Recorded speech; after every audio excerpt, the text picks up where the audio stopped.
when people talk about the Lotus Elise, one of the words they use to describe it very, very often is raw. Can you handle the rawness of a Lotus Elise?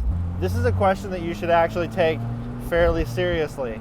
I certainly thought of myself. Every time I read it, I'm like, yes, I'm the kind of driver who wants a driver's car. I don't want any of that assistance or anything. I want full control of the car. I want it to just be as good as I am. And I don't need any of that extra luxury nonsense. So what does it mean for a car to be raw? I think it can mean a whole lot of things, but things that I hadn't really expected necessarily or wasn't used to, having driven more modern cars for all of my life, were things like that it would be physically demanding to an extent to drive the car.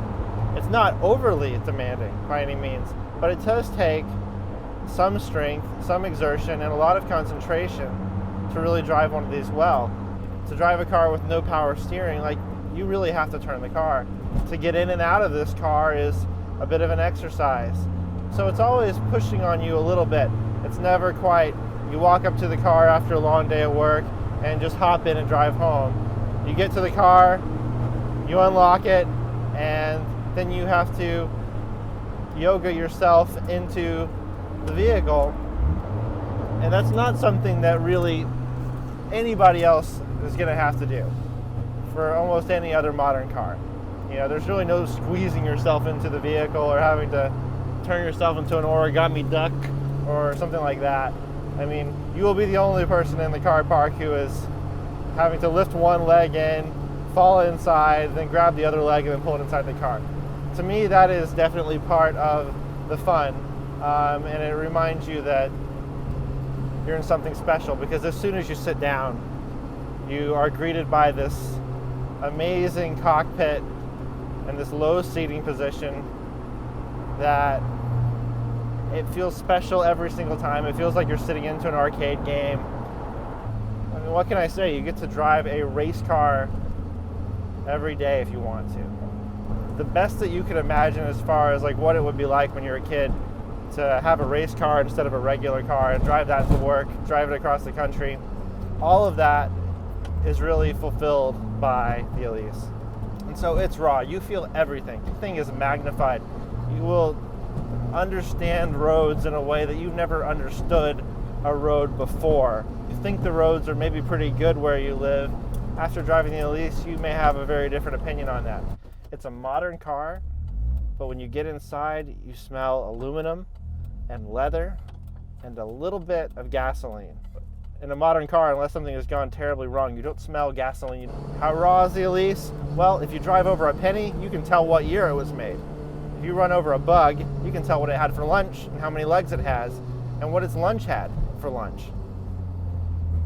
The shifter, totally aluminum, cable driven. There's nothing smooth about it, but it's a pretty satisfying, very, very mechanical click. It does what it's got to do. Interior. This car has the touring pack. The touring pack means it has two slices of carpet on the left and the right stuck directly on the chassis of the car. It also has floor mats. Anyhow, I just wanted to talk a little bit about, how raw is an Elise and what is it like to be inside one? What does it feel like? And one thing for sure is if you're considering an Elise, be really honest with yourself. And when you read descriptions about the Elise, if it appeals to you, if the kind of car that, has no interior and has nothing but the barest. How raw is the Elise? There's about 1 inch from the bottom of my seat to the chassis of the car. It's all metal. The seating position is actually pretty comfortable, and I actually find these Pro Back seats to be pretty good. I like them quite a bit. There's no armrest. There's an armrest on the left side. That's called the chassis. I mean, the chassis, the top of the chassis and the door sills, when you're seated, is higher up than your knees. That's how low you are to the ground in this car. There's a reason these cars have held on to their value so well. Listen to that.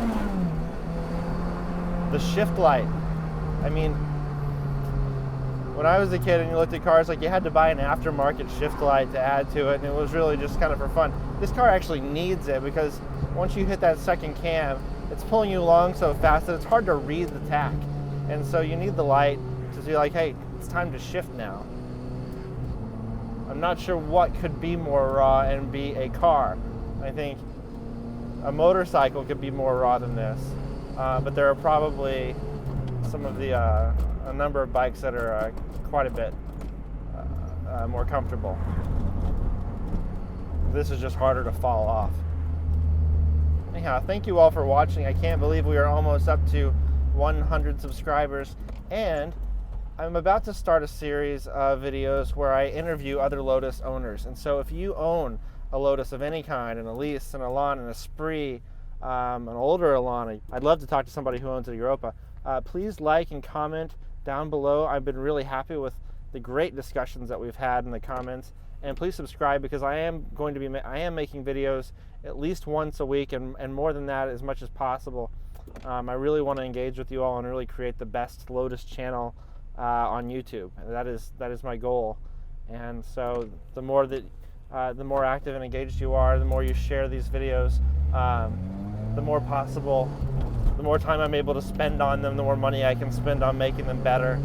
And so I really just look forward to creating a place that I wish existed when I was shopping for a Lotus, and I still think there's so much great knowledge and information that's yet to be shared, and I want to share that with everybody. So please make sure to like, comment, and subscribe. Lotus.